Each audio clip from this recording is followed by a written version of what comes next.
My name's Colin Marshall. This is the Marketplace of Ideas.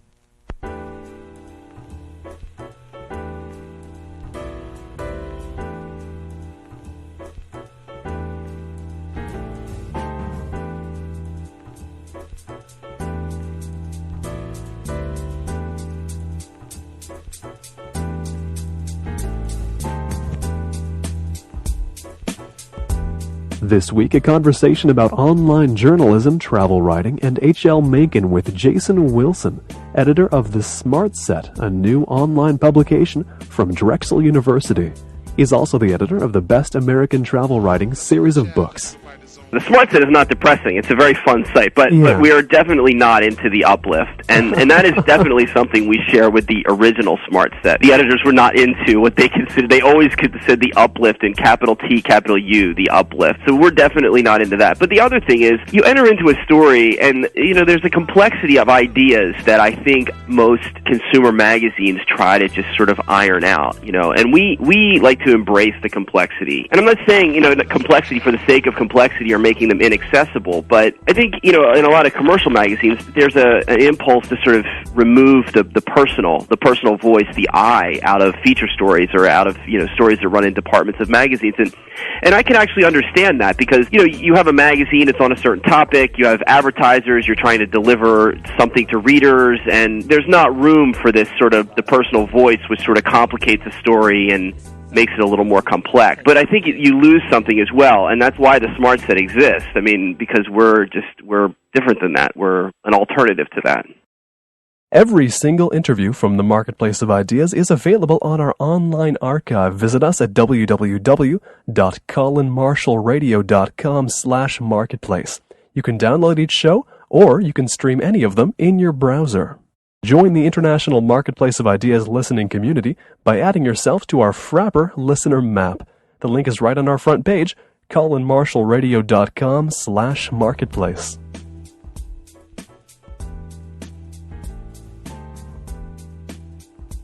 My guest is Jason Wilson, editor of the new online publication, The Smart Set, and also editor of the Best American Travel Writing series. Jason, welcome to the Marketplace of Ideas. Thanks for having me. Now, about the Smart Set, the first impression I got when I saw it was that it's a journal of almost everything. The subject matter is just extremely varied. How would you describe the domain of the Smart Set? I think you just described it pretty well, actually. Really? We call it a magazine of culture and ideas, but I don't know. You never know what you're going to get in the Smart Set. Arts, sciences, travel writing, storytelling, a little bit of scandalous history, photography, video. You never know. How did that wide range come together? Is that a function of still trying to find, because it's a new publication, trying to find a mission, or was that the mission from the start? We just want everything we can get. No, and it's not just a matter of everything we can get. I think it's pretty shot through with our sensibility. Drexel University wanted to launch an independent journal, something that would sort of be their sort of seat at the table with some of the other great journals in this country, like Virginia Quarterly Review or the American Scholar, or fine journals like that. And the mission was to cover a wide variety of topics and different rhetorical styles and genres, and so I think we wanted to do more than just a literary journal which would publish just say fiction, poetry, and some memoir. I think we wanted to delve into essays on ideas and travel writing, and so I think that they wanted it to be a general interest magazine, which is sort of a dying thing, I guess, in the culture, but that's what we are. You've described it as being intelligent, but not just for the academic crowd. How did you make that move away from an academic-only audience? Well, it's just, that's where I've been, in my own writing. I've often, taught. I've been, part of the academy, I guess, but I just, I'm not, I'm not that interested in this sort of scholarship that's for a very focused audience, of maybe a few hundred people. I mean, this is what I'm trying to do is bring some of that interesting research and knowledge and make it more accessible for a wider lay audience. And have fun. I mean, I think too often you have sort of intellectual journals. It's like eating like cold oatmeal. I mean, you have we want it to be. You don't have to. It doesn't have to be boring to be fun, and it doesn't have to be boring to be intellectual and smart, and that's what we're all about. You mentioned earlier that the General Interest magazine is in, I don't know if you think it's in its death throes or if it's just kind of on a downhill slope, but what do you think is the problem with General Interest magazines that already exist? What aren't they doing? Well, I don't know that it's necessarily a problem with the magazines themselves. I mean, a General Interest magazine always has to, it can't just be about everything. I mean, we joked about that earlier, but I mean, a General Interest magazine has to have some point of view, some sort of voice, some sort of stance. I mean, that's what makes all the stuff that's inside of it, work together and be relevant. But I mean, I think it's pretty obvious what's sort of killing off General Interest magazines, and it's the web, and the web is a place that is very rewarding to like very specific topics. Like if you have a website on knitting, it's very easy to sort of get an audience there. It's a lot more difficult online to get a general interest audience, and so I think you have but still, some of the greatest magazines that still exist are general interest magazines. I mean, the New Yorker is a general interest magazine. Indeed. So, I mean, indeed. I don't think that's going anywhere. So I don't think they're going to die off. But certainly, it's very difficult to launch a new general interest magazine in this environment. Is there a certain optimism then on the part of Drexel that they, it is of course published online, and we'll talk about that a little later. But what brought them to the point where they said, well, we need to publish a journal, and it needs to be something broader than the average journal? Well, I think that a university is a fine place to launch a general interest magazine because, I mean, what does the university do after all? I mean, it's a place of inquiry, of knowledge, of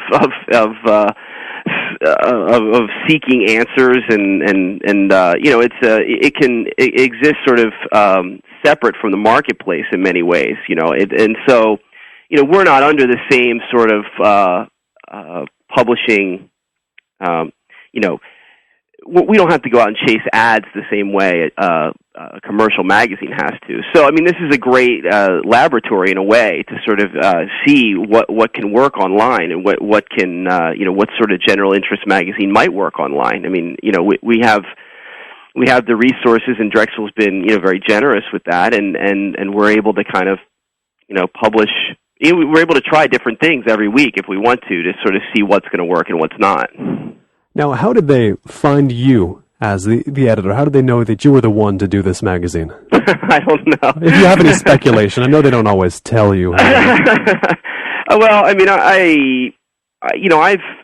I've done consulting on magazines in the past, and I did publish a journal called Grand Tour, which actually was very focused. It was a literary journal that focused on travel writing back in the mid to late 90s, which existed for a few years, and then, like all small magazines, went to small magazine heaven. And then I moved on to Best American Travel Writing, which I launched back in 2000, and we in the 8th edition of which is out right now. And I guess and I live in Philadelphia, where Drexel is, and we just started talking, and I don't know. I mean, I guess you'd have to ask them. I'm assuming I must have done something in my past to have let them turn the reins over to me.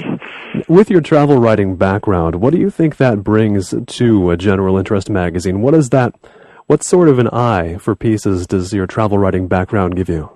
Well, I've always thought of travel writing. I mean, obviously it's an established genre, but it's also an approach to nonfiction in general. And I mean, I think, the travel writing is more often than not written in first person. There's a traveler or a writer that's entering into a situation, and then they're reporting on it. And I'm very committed to first person essays and first person journalism, and I mainly write that myself. So I mean, I think you get a lot of that on the Smart Set as well. I mean, and also the idea of a storytelling aspect to the nonfiction. I mean, you're not going to come to the Smart Set for a sort of just the facts type of journalism. As you've said, no travel tip boxes, no if you go exactly. I mean, that kind of travel writing that never makes it into the anthology, and it's ephemeral, and a lot of times the tips are just kind of stupid to begin with. And so, I mean, we know that's something when we sat down to create this magazine, we were not going to do tips. We were, there's enough tips in the world. We're drowning in tips. Everybody wants to give you tips, but we're not going to give you tips.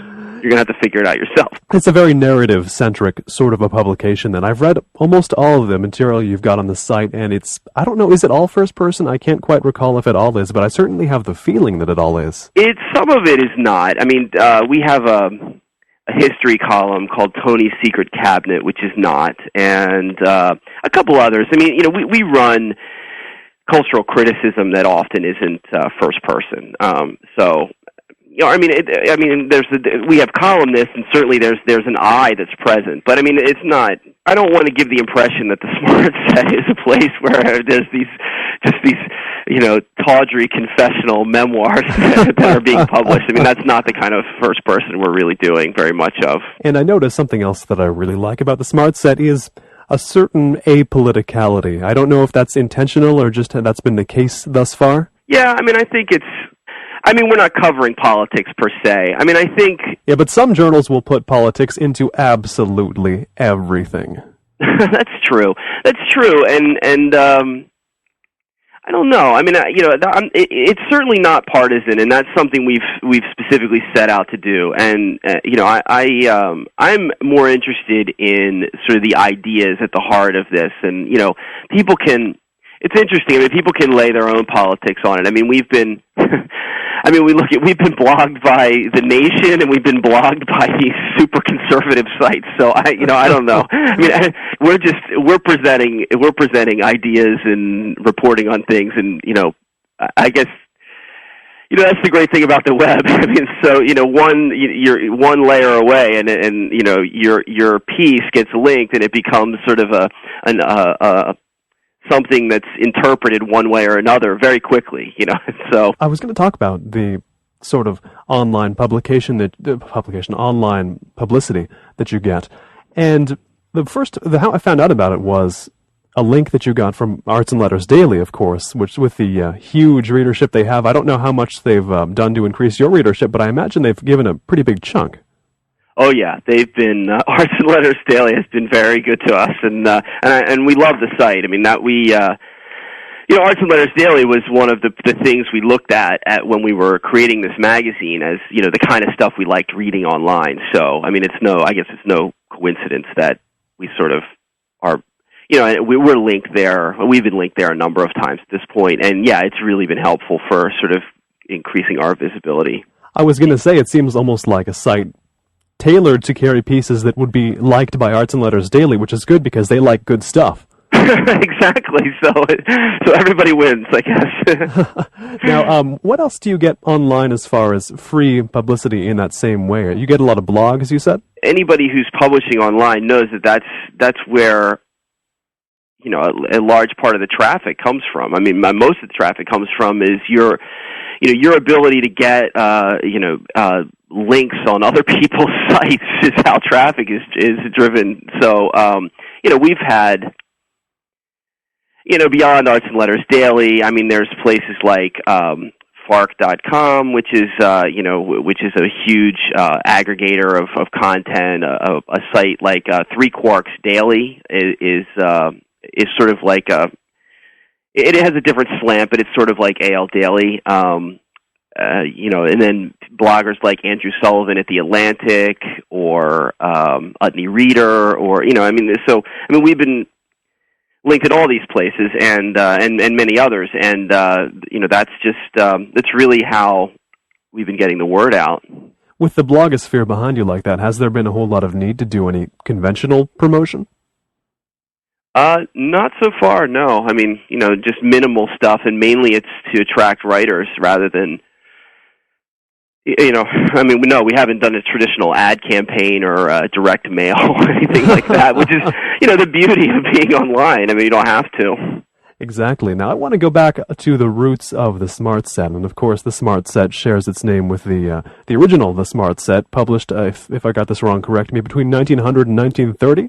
Yes, and exactly. What was the old Smart Set? Well, it had many different forms. Actually, it was originally started as a sort of society magazine at the turn of the 20th century, and for its first decade or so, it catered to sort of the whims of very wealthy New Yorkers, and the ads, but it was always a small readership, so it was sort of an in-the-know readership. And then in 1908, H.L. Mencken started writing book reviews for it, and eventually he and George G. Nathan took it over the editorship of that in 1914, and they edited it for about another decade until 1923.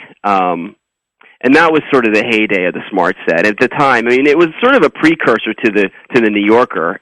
The New Yorker was launched in 1925, and Harold Ross had the Smart Set quite in mind when he launched his own magazine. So, the Smart Set was very influential, though it never had a very large circulation. I think at most it had about a 40,000 circulation. But it was sort of the I don't know. I mean, think of this sort of hip literary journal of the day, and the Smart Set was it in the late 1910s and early 20s. The McSweeney's of his day, or whatever. Yes. And then after Mencken and Nathan left, I think they got fed up with the management, and Mencken had always hated the name. He never liked the name the Smart Set, and then hated the printing values. He called it the most. I forget. I think he called it the most deplorable piece of printing in the city of New York. And then they moved on and started the American Mercury, and then the Smart Set sort of became like a fashion, kind of a women's fashion magazine, and it went to a larger format. And then by 1930, its day had passed and it went defunct. So what did the Smart Set do wrong that the New Yorker then got right? I have no idea. Maybe they had. I don't know. I think the New Yorker maybe had more money behind it. I don't know. I mean, maybe the New Yorker. They hired Dorothy Parker and Benchley and James Thurber, and they just hired better writers. I don't know. I see. Now, the connection between the old Smart Set and your Smart Set, what is it? The connection between the two is we were. As I said, I mean, we're starting a general interest magazine, and I felt like, I wanted to be committed to this idea of the general interest magazine, and so we wanted to look for something that sort of harkened back to the heyday of that, which was, the 20s, and sort of reinvent a magazine from that era for, in a digital medium, and I liked the design of it. I liked sort of taking that aesthetic, and I'm a fan of Mencken's, and there was a sense of literariness and good writing, but there was also a sense of fun and humor with the Smart Set, which I wanted to keep. So it's more of it's an unofficial link, I would say, but it's maybe a spiritual link or something of that nature. So, I mean, that's why we chose that as our model. How has the idea of a general interest magazine changed since the early 20th century? What's different about the general interest in 2007?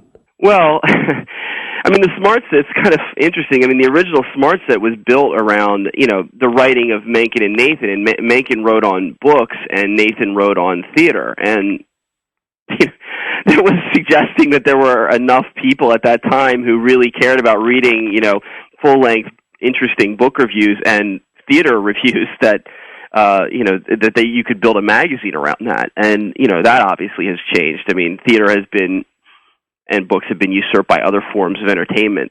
But I mean, you could see that there was an audience for the Smart Set, the old Smart Set, that certainly would have appealed to a magazine publisher these days. You saw ads for very expensive transatlantic crossings to Europe and very expensive motor cars in 1911, and so I mean it was while it had a small readership, I think it was an ad magnet at the time. It's the one that advertisers always want to reach. Those small, they just exactly they got to get small, them. Affluent, high per capita income households. Exactly the same one that they would sell, expensive vodkas and Rolex watches to, and resort vacations to. Now they were selling them, essentially to in the Smart Set at that time. The influence of H.L. Mencken. What is his influence today on the new Smart Set? There have already been 2 pieces about things relating to him, and I assume that more are going to be on the way in the future. Possibly. I mean, Mencken's an interesting, we were talking about the sort of apolitical nature. I mean, the interesting thing about Mencken is that in this day and age, well, first of all, I mean, nobody really reads him. It's not, in school or anything. I mean, I think in the piece that we ran, we sent one of our writers to his birthday celebration. And it was kind of a sad celebration. Yeah, it was, because, he realized that the only people who read Mencken are probably like middling, newspaper columnists at sort of mid-sized newspaper who, quote him, and maybe on a given day they sort of like fancy themselves as like the Mencken of Spokane or something. I mean, that's sort of what he's. That's his legacy now. But because people don't really read him, I think Mencken has taken on.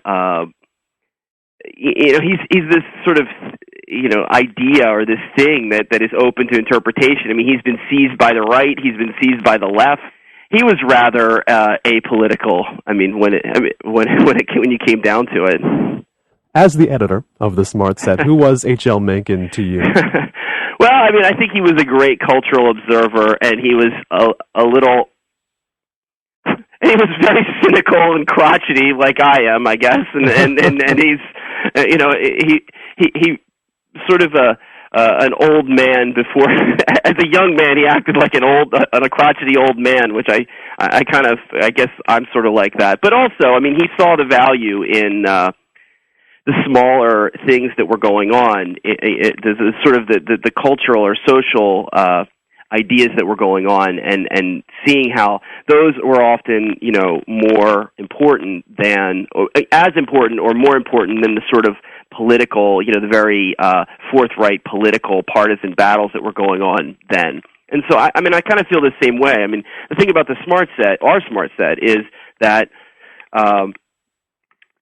we're looking for the sort of importance and the significance in, the smaller things, or the things, the everyday, the things that maybe wouldn't normally register. And, I think Mencken did a lot of that kind of stuff. So, I don't know. I mean, I should... I should say that, I mean, we didn't set out to, create a site that was, a museum to H.L. Mencken. He's certainly, there's some inspiration there, and we wrote a couple pieces about him, but I mean, it's not like you're going to come to the Smart Set and it's, you're going to be reading pieces on the Anti-Saloon League and, Prohibition and, flappers and the Scopes trial. Yeah. I mean... Exactly. And have you gotten a lot of emails from these mediocre newspapermen demanding more Mencken stuff? Not yet, no. Okay, well that's probably... I'm waiting, though. Now, one of the themes I noticed reading the Smart Set pieces, and some of my favorite ones, like the Wax Museum, there's one in Cuba, there's a visit to the roller derby, there is a visit to a mediocre performance of Tom Stoppard's Hapgood, And I guess it's, I'd call it a theme of like faded glory. Does that make any sense to you? There's definitely some of that. Faded glory. Is that deliberate? Faded glory sounds a lot better than nostalgia. Now, is that a deliberate sort of thing, where these kind of like, these interesting places, these interesting events, but also kind of sad? Yeah. I don't know. I mean, I think that it's, that's certainly... It's interesting that you would point that out. I mean, that's I think that's just part of maybe the sensibility of some of the writers that write for us. I mean, that's definitely my sensibility. So yes, I would say you're right. As far as the writers, since you brought them up, how have you gone about collecting writers for the Smart Set? How did you start out with a pretty good amount, or was it just like scramble to get some right away because, you know, we got a publication to turn out? Well, we're always scrambling because of the daily schedule. But I had a pretty established network of writers that I tapped for pieces early on, and we've discovered some new people along in the process of launching this. But yeah, I mean, we're always looking for more, and it just. What happens is, with any magazine is some people, you have a half dozen people that really deliver, and so you see a lot of their stuff in the magazine. There does seem to be a pretty strong travel sensibility. Did a lot of people come from travel writing connections that you had specifically? They did, yeah, exactly. And I mean, the travel writing, and the travel writing, as you mentioned, the travel writing that we do is not like, something in Travel and Leisure or Condé Nast Traveler, sort of consumer travel magazines. I mean, this is people going out into the world and sort of trying to make sense of what's going on, maybe visiting sort of obscure corners of the world that do have some significance. And yeah, I mean, that's the sort of thing that I've always written, is when it comes to travel writing. So yeah, I mean, there's definitely, I would say it's more of it is travel writing, but it's probably more of an international focus or a global focus that we have. Since you're the editor of the Best American Travel Writing Series, you're going to be the best person, maybe alive, to ask about this. What do you think makes good travel writing? That's a broad question. So no. I mean, I think about this every year. So I think it comes down to, travel writing, it's two words, but the second word is more important, the writing. And, so I'm, looking for a strong voice. Certainly the travel itself has to be interesting, but, it doesn't have to be far-flung. I mean, you can find a great piece about your own neighborhood. I mean, if you're the kind of writer who's going to bring this strong voice, this great narrative style to it. And I think it has to do with sort of making the observation that no one else is making. I think a lot of editors who publish travel, they try to take sort of this personal element out. But I mean, travel writing is a literary genre, and it has been for a long time. And so there has to be some kind of something personal has to be at stake in a travel piece, a really good travel piece, and for the traveler. So I think it's this blending of the personal narrative and the exterior, obviously the exterior narrative of the place itself, that really makes a great travel piece. So the scale doesn't really matter to you so much, as long as something matters to the author of the piece. Yes, absolutely. It's got to matter. I mean, I don't understand these travel writers that, they're in like 30 countries in 1 year. I just, I don't know how it matters. It's like, well, it's Tuesday and I'm here. I mean, at that point, I think it's just consumer reporting. And then it's no different than a lot of other sort of service journalism. Throughout history, who would you call on to be the models, the titans, the icons of travel writing, even if it was not a genre at the time? Who were the figures? Oh, it's been a genre. It's the first genre of nonfiction. I mean, the people I look to, Paul Theroux, Tim Cahill, Bill Bryson as contemporaries. Probably the greatest travel writing happened between the wars. People like Graham Greene or D.H. Lawrence. Robert Byron, The Rhodoxiana is a great book. So, I mean, I think Evelyn Waugh, I think a lot of the British travelers between World War I and World War II, that's considered to be sort of the golden age of travel writing. If you're just tuning in, I'm talking to Jason Wilson, editor of The Smart Set, a new online publication from Drexel University. He is also the editor of the Best American Travel Writing series of books. Now, were you personally a traveler before you were a travel writer, or were you a writer who happened to find travel writing as a job and ran with it? Yeah, the latter. I was writing possibly the worst novel ever written, and I abandoned it and went to Nicaragua to stay for a month and started writing some stories and had some success, and then it just kind of went from there. Now, this worst novel ever written, was it one of these semi-autobiographical behemoths that people tend to turn out? No, and that's the problem. It wasn't behemoth enough. It was very thin, to be honest with you. That's probably better than a lot of worst novels, then, if it's short, right? I guess. It was still pretty bad. Now, you relocated, and what got you into travel writing for money? I don't know. I mean, I always did travel. I mean, before, even before I was, as a kid and as a teen and in college. So, I mean, I like traveling. It just seemed like a good synthesis of the two. Writing and traveling. And I don't know, I'm not particularly skilled at anything else, so I figured I'd better make a living at this. That's a good way as any to decide on one's career. Now, I wanted to get back to some of your own pieces in the Smart Set. And one of them, though not travel writing per se, I did enjoy was the age sensitivity training. How did you wind up there?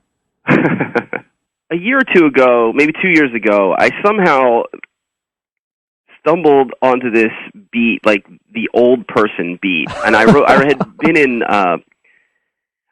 Florida a few years ago writing a story about shuffleboard, and so I was spending a lot of time with old people in Florida, and when it was published in the Washington Post magazine, and it got some attention, so I started getting these assignments to old people assignments, basically, and so this was just one of them, and the magazine that assigned it never ran. I think they wanted something a little more warm and fuzzy.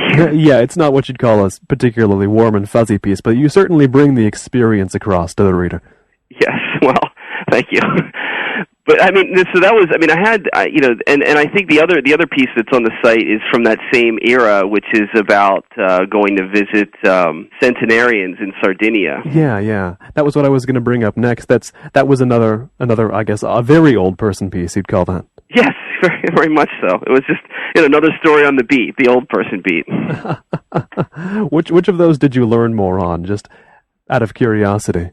Old person training or Sardinia? I don't know. I mean, I don't know what that's the thing, and I think that's what I try to drive at in the piece is I don't know what there was to learn, especially in Sardinia. I don't know what there was to learn. I mean, it was obviously fascinating and sort of culturally significant, but in the end, I mean, the commercial the consumer magazine assignment was, can we get tips on how to live forever?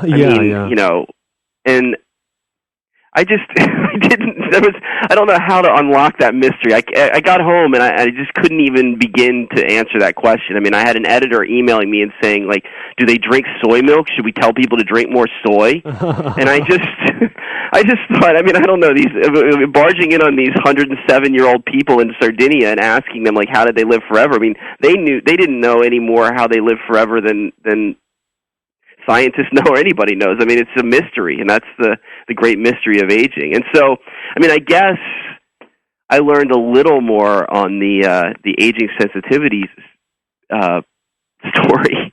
Although, I mean, what do I learn? To be more empathetic to old people. I find myself pretty empathetic to old people to begin with. So. Now, these are pieces that I enjoyed, and I think a lot of people have, and they're ones that we wouldn't have read if they were only reliant for publication upon the original magazines that commissioned them. Now, they seem to fit well in the Smart Set lineup as well. So I was thinking about what makes these pieces Smart Set pieces that make them not wherever they were commissioned pieces? Now, you said that they don't offer tips. That's one thing, and they're not particularly uplifting in a airline magazine kind of a way. I know they weren't airline magazines that commissioned them, but what is it that I guess it's kind of a... Yeah, the uplift is certainly one. This is, I mean, I'm not, the Smart Set is not depressing. It's a very fun site, but we are definitely not into the uplift, and that is definitely something we share with the original Smart Set, who the editors were not into what they considered. They always considered the uplift in capital T, capital U, the uplift, so we're definitely not into that. But the other thing is,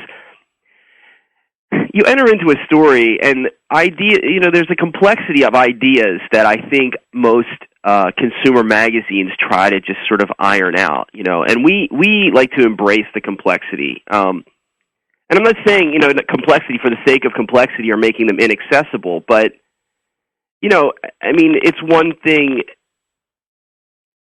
I just think that, and the other thing that I think why these pieces wouldn't run in another magazine is, I think, in a lot of commercial magazines, there's an impulse to sort of remove the personal voice, the I out of feature stories or out of stories that run in departments of magazines, and I can actually understand that because you have a magazine, it's on a certain topic, you have advertisers, you're trying to deliver something to readers, and it's got to be there's not room for this sort of the personal voice, which sort of complicates a story and makes it a little more complex. And so, I think but I think you lose something as well, and that's why the Smart Set exists. Because we're different than that. We're an alternative to that. In those stories, there's two moments that I've come to think of, especially in the last 15 or 20 minutes, as Smart Set moments. And like in the age sensitivity training, when they said, the reactions to this training used to be, now I know why Grandpa is grumpy, and now they're, boy, I don't want to get old. That seemed like a moment I wouldn't get anywhere else. And in the Sardinia story, the moment where, I think it was more than one instance of this, where an old person was very old, they were over 100, but they said or implied that I kind of didn't want to make it this far. Well, they said, what's the point? The old person couldn't understand why I was sitting in her living room, having a conversation in Italian, which she didn't speak. It was being translated from one language into another, and she just couldn't understand what this strange person had come from afar and was sitting in her living room, because she didn't feel that her life had been that extraordinary or that she had any secrets to impart. And she actually, she said that she'd had a very difficult life, and she wasn't, and now we got old and she couldn't do anything. She couldn't even sew lace. It's sort of, and, that's, I guess you're not going to get that in a, it sounds awful, actually, now that I'm saying it's just, I want to jump out a window. It's so depressing, but that's not really the point of this. That's not the point of the story. The point is really that all these things are more complex, and that's why I think the whole idea of writing about ideas is lost a lot of times in consumer magazines. And that's what we I'm hoping we're shooting for, is that by opening it up, by bringing sort of a quirky voice, or bringing the eye into it, or looking at it from a different angle, that maybe we're kind of enlarging the sort of the idea that we're talking about, that we can that we're sort of going beyond the sort of the routine sort of chit chat that goes on about these topics, and maybe kind of opens it up in another direction, which is what I think which is really all that you could probably hope for if you're, writing about, if you're a general interest magazine and your purview is ideas, that's about the best you can hope for. How is it now? I was just thinking about this topic the other day. How is it that you define ideas? When you think of ideas, what sort of thing are you thinking of? I know I'm getting a little maybe too meta here, but it's a widely used you'd have sort to, of thing. Yeah, that's a topic for one of our writers named Morgan Meese. I think he's our sort of philosophy guru. I don't know. Ideas are ideas. I don't know. I'm going to go ahead and ask you now about the boar hunt. Where does the boar hunt fit into this? The new article. Well, it's travel writing. Yeah, it's different than there's no old people. It's kind of an adventure, really. Well, I mean, maybe you want to explain. The boar hunt is, I went with a chef that I know from Philadelphia. I went back to his hometown, and we went on a boar hunt with his uncle. And the idea was that we were going back to France to, to explore sort of some primal roots of the food that he was cooking, and this sort of hardscrabble area of northern France, where he's from, Picardy, and then we were going to go and really see how the game is caught, and so we were going to go on a boar hunt with these guys. And so, yeah, I mean, that's where that piece came from. And so, I mean, I don't think now. I know it's funny. I mean, a version of that piece ran in an earlier version, a much shorter version, ran in a consumer magazine not too long ago. But of course, again, this is like the real story, the bigger story. Yeah.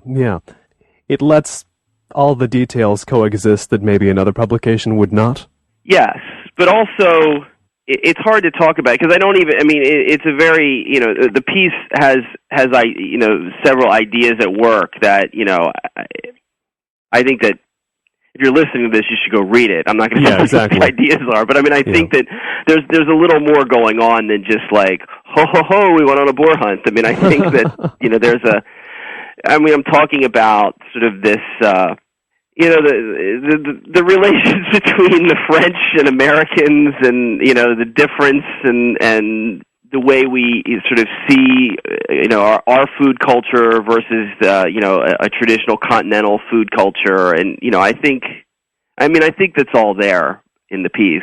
Now, I wanted to talk about just the mode of publishing you've chosen, which is online publishing, and how did Drexel come to decide that they weren't going to print it, they were going to run it on a website? Well, I mean, Drexel is a very unique place, and it's made its reputation over the years as a school that's very, technologically advanced. It was one of the first schools that had, back in the 80s, had each of its students have a computer, and during the early days of computer, in the mid-80s. And so, I mean, the engineering school is highly regarded, computer science, and so I mean, and we also have a very good arts and design school as well. So we have, and it seemed like a natural fit that if Drexel was going to start a cultural magazine, that it would be online. What have been the advantages of publishing online that you found so far? Well, many, and I mean, one of which is, I mean, we would never have the budget to do a lot of the stuff we've been doing if we had to worry about printing a magazine, 3 or 4 times a year, like a traditional, college literary journal would have to do. Our budget, the majority of our budget is spent on content, which is fantastic. The other thing is, we can tweak endlessly, and I don't just mean like, we can catch a comma out of place. I mean, we can, if we want to start a new column tomorrow, we can hire somebody and have them put it up and start writing it. I mean, we can react to things in the news. We can, and just the opposite. We can hold things at the last minute, which, you wouldn't be able to do with a real tight publication deadline. There's tons of advantages. Plus that we can, when we do our photo essays, we're not constrained by pages or, we don't need a production manager to babysit a press to make sure that the photos come out beautifully. I mean, and we can run, where we could run 5 in a normal print magazine, we can run 20. We can run a full photo essay, which complements the story itself. So, I mean, there's just all kinds of things. And, we can experiment with video. I mean, we have some what we're calling sort of video essays or monologues on the site, and we want to do more of that sort of thing, and possibly some documentary. And, I mean, there's just so many possibilities. Plus the fact that, I mean, this is where everything's going, and whether we like it or not. And I mean, whether we as readers and book people and, people who love magazines like it or not, I mean, it's the inevitable has begun, and so we may as well be where everybody's going to be anyway. Have you found that bad attitude about online publications decreasing in recent years? Are people beginning to accept it on a large scale? A little more, but it's been difficult. I mean, there's been a lot of writers that I know personally who just haven't wanted to write for us, and it hasn't had to do with the budget or what we're paying for a story or anything like that. I just think for a lot of people there's a basic resistance to publishing first online. I mean, everybody wants to give us stuff that's already been published somewhere, online. They won't have the original run online. Yeah, there's something. And I mean, and I'm fishing in a pool where a lot of people have, successful magazine writing careers and things. So, I mean, they perhaps don't have the same need as maybe a younger writer does to sort of make the switch just yet. Has that been the primary issue, the primary problem, I should say, with online publication, is just the fact that writers kind of get cold feet when you tell them that it's online? It's one. I mean, I think until recently, I mean, there were very few well-paying outlets online as well for original content. So, I mean, that's pretty difficult. Yeah, it's like Slate and Salon. They're perpetually having trouble paying their bills, as far as I understand it. Yeah, I don't know. I mean, I don't know about Slate. I think isn't it known by the Washington Post? I think that they probably, they pay well. And I have a friend that's she's in journalism school at Columbia, and she's in the arts journalism program, and she told me that this Slate is very much on the radar of people in journalism school now, where they really want to get into that magazine. Oh, so there is something great about there. As a writer, the fact that you can really work hard on a story for a few weeks and then turn it in on a Monday, and possibly by Friday it's up. That is something very satisfying about that. Yeah, I've done writing for publications myself, and that delay is always like you kind of forget that you wrote something, and you lose steam a little bit to see it actually in print. I don't know if everybody feels that, but oh, I feel it. I mean, and magazines hold stuff forever. I mean, I have a piece that I wrote for I won't say the magazine, but a piece that I wrote for a magazine.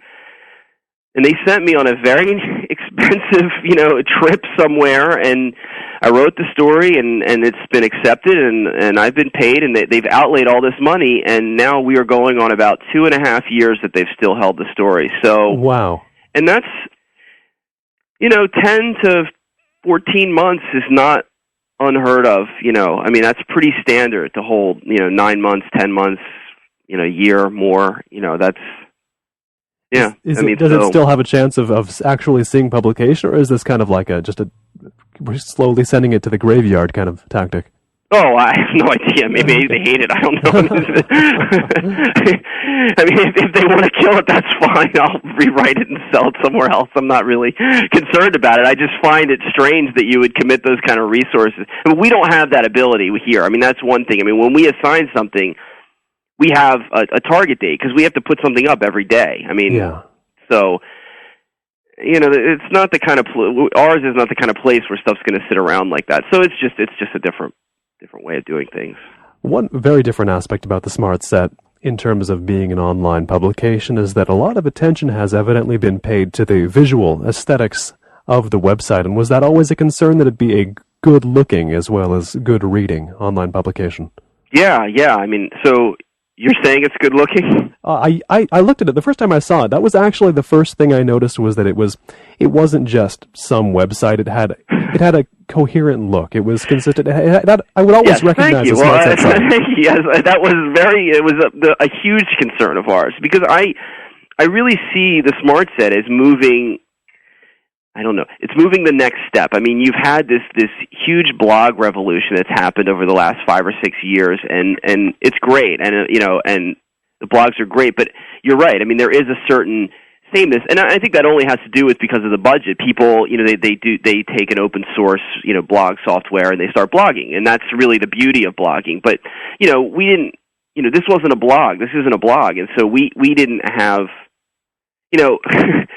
We were under some pressure to look a little better than that, and self-imposed pressure, and we wanted to see if we could really recreate a magazine online, and so we wanted it to have the same way that our stories have voice. I wanted there to be a certain design voice, as the design grammar and vocabulary, and I wanted it there to be unmistakable, that when you were on the page you knew you were at this site. Yeah, one of the things about the internet is, for all its advantages, of which there are countless many, and I'm delighted to be alive in the era of it, it's just a harshly ugly place on a visual level. Like, I don't know if you've ever been to MySpace, but boy, yeah, it's nice to see when a website is. Oh, there are some. Designed. I mean, some people do nice MySpace pages, but I mean, yeah, but I mean, that's the thing. I mean, the internet is so many different things. It's hard to say. I mean, there are some gorgeous websites that as well. So I mean, but I know exactly what you're saying. I mean, but I mean, in a way, I mean, as someone who writes and is interested in content, I mean, there's something brilliant about the blogging with open source software where you don't have to worry about what it looks like. It's not like you have to hire a design firm to do a blog. I mean, so I mean, I think the advantage is, yes, I mean, occasionally it's cluttered and hard to find things, but I mean, I think the advantages definitely outweigh that sort of thing. And I mean, to each his own, really. I mean, if you do put up a page on MySpace and you put some crazy background up, I mean, who's coming to it? I mean, presumably you and 100 of your friends, so or of your best friends. So I mean, maybe they like it. I mean, it's yeah, that could be. I haven't pondered the MySpace aesthetics too much. I don't ponder it too much myself either. I'm a little too old for that, I think. Now, of everything on the Smart Set, of all the Smart Set's qualities, what have people reacted to the most when they send you an email or you hear just the buzz? The emails that I get are just, I mean, there is a sense of surprise that there's someone that's, publishing this kind of original content online. I mean, there's pleasant surprise. I mean, good surprise. And I mean, now I've signed up for your newsletter, and now I'm going to read this. I mean, that's the sort of that's the response we like, and we've been getting a lot of that. So they're surprised at the mere existence of something like it. Yeah, I mean, and also that. I think that what I'm getting from the emails that they're sensing is that it's something different. It's sponsored by a university, so it's not like it's sponsored by. It's not an advertising driven site. Nobody's trying to harvest your email address. Nobody's trying to track your movements. Nobody's trying to really sell you very much. We just want you to read, and so I think people are reacting to that. One last thing I want to ask you. As the editor, in your mind, who is the archetypal Smart Set reader? I always say a reader, of which, as we know, it's a shrinking pool of people. So just readers in general, like someone people who read. That's a very directed enough group as it is. I see. Well, Jason Wilson, thanks so much for coming on the Marketplace of Ideas. Thank you very much. Read the Smart Set for yourself every day on their website, www.thesmartset.com. Our music is composed by Ben Althouse. He also goes under the names Ice Ben and DJ Concept. Check out his website, www.benalthouse, that's BENALTHOUSE.com. Find our complete show archive, our Frapper map, and more on our website, www.colinmarshallradio.com/marketplace.